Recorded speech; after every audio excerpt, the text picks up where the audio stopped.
Assalamualaikum warahmatullahi wabarakatuh. Kali ini saya akan membahas tentang mata pelajaran Pendidikan Pancasila dan Kewarganegaraan kelas 10, yaitu melanjutkan materi yang kemarin bab 1. Sekarang bab 2 tentang Sistem Hukum dan Peradilan Nasional.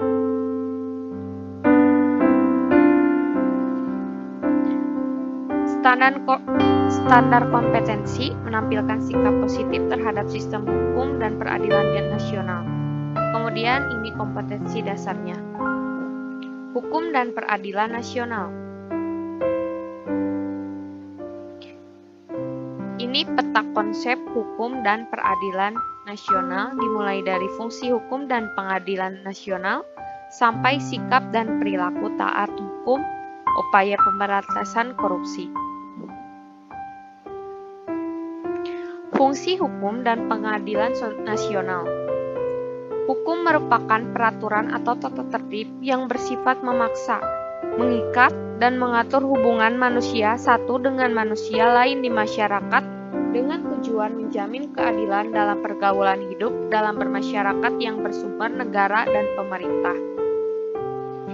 Kemudian sistem hukum yaitu keseluruhan aturan tentang apa yang seharusnya dilakukan dan apa yang seharusnya tidak dilakukan oleh manusia yang mengikat dan terpadu dari satuan kegiatan satu sama lain untuk mencapai tujuan hukum di Indonesia. Pengertian hukum menurut para ahli. Menurut Van Kant, hukum adalah keseluruhan peraturan hidup yang bersifat memaksa untuk melindungi kepentingan manusia di dalam masyarakat. Yang kedua, menurut Utrecht, hukum adalah himpunan peraturan baik berupa perintah maupun larangan yang mengatur tata tertib dalam suatu masyarakat dan seharusnya ditaati oleh anggota masyarakat yang bersangkutan. Kemudian, menurut Wiryono Projodikoro, hukum adalah keseluruhan peraturan baik yang tertulis maupun tidak tertulis yang mengatur tata tertib dalam masyarakat dan terhadap pelanggarnya umumnya dikenakan sanksi. Tujuan hukum yang bersifat universitas adalah ketertiban, ketentraman, kedamaian, kesejahteraan, dan kebahagiaan dalam tata kehidupan bermasyarakat. Fungsi hukum, yaitu yang pertama sebagai alat pengatur tata tertib hubungan masyarakat, yang kedua sebagai sarana untuk mewujudkan keadilan sosial lahir dan batin, yang ketiga sebagai sarana penggerak pembangunan, yang keempat sebagai fungsi kritis. Tujuan hukum menurut para ahli hukum, yaitu ini adalah tujuan hukum menurut para ahli. Dr. Wirjono Projodikoro, Profesor Subekti, Profesor Mr. Dr. L.J. Apeldoorn, dan Aristoteles. Pembidangan hukum.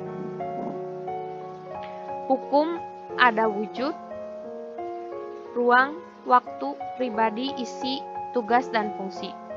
Wujud hukum ada tertulis dan tidak tertulis. Ruangnya ada lokal, nasional, dan internasional. Waktu, ius constitutum, ius constituendum, hubungan antara waktu.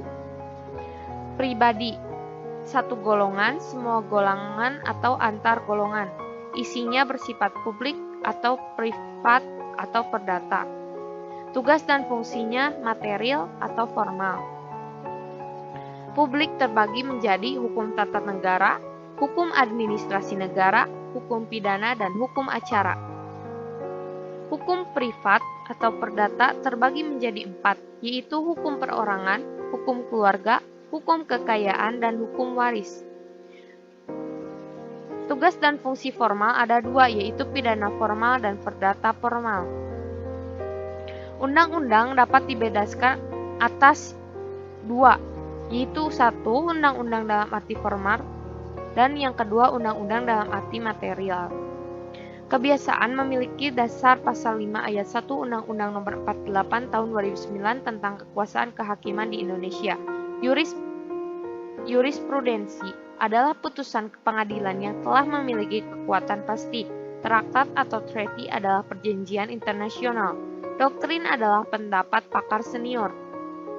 Ini merupakan jenis-jenis sumber hukum.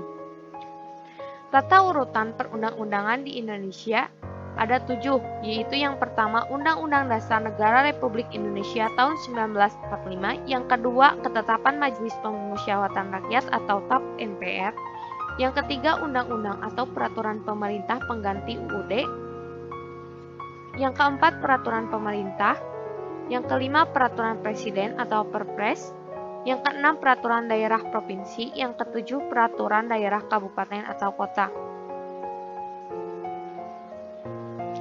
Wewenang Mahkamah Agung. Ada 7 wewenang Mahkamah Agung, yaitu memeriksa dan memutus permohonan kasasi terhadap putusan pengadilan tingkat banding atau tingkat terakhir dari semua lingkungan peradilan, memeriksa dan memutus sengketa tentang kewenangan mengadili, menguji secara material hanya terdapat peraturan perundang-undangan di bawah undang-undang, memeriksa dan memutus permohonan peninjauan kembali pada tingkat pertama, dan terakhir atas putusan pengadilan yang telah memperoleh kekuatan hukum tetap. Selanjutnya, wewenang pengadilan tinggi ada 2, yaitu mengadili perkara yang diputus oleh pengadilan negeri dalam daerah hukumnya yang dimintakan banding. Yang kedua, memerintahkan pengiriman berkas perkara dan surat-surat untuk diteliti dan memberi penilaian tentang kecakapan dan kerajinan para hakim. Selanjutnya, peradilan hukum. Tugas pengadilan negeri, yaitu memeriksa, memutus, dan menyelesaikan perkara pidana dan perdata pada tingkat pertama. Yang kedua, memberikan keterangan, pertimbangan, dan nasihat hukum kepada instansi pemerintah di wilayahnya jika diminta serta. Yang terakhir, melalui ketuanya wajib mengawasi pekerjaan penasihat hukum dan notaris di wilayah hukumnya serta melaporkan hasil pengawasannya kepada Ketua Pengadilan Negeri, Ketua Mahkamah Agung, dan Menteri yang tugas dan tanggung jawabnya mencakup jabatan notaris. Yang terakhir, upaya pemberantasan korupsi. Pemerintah pengertian korupsi. Korupsi merupakan penyelewengan atau penggelapan uang negara, perusahaan, dan sebagainya untuk keuntungan pribadi atau orang lain. Perbuatan korupsi selalu mengandung unsur penyelewengan atau ketidakjujuran. Kolusi adalah permufakatan atau kerjasama secara melawan hukum antar penyelenggara negara atau antara penyelenggara negara yang merugikan orang lain, masyarakat, dan atau negara.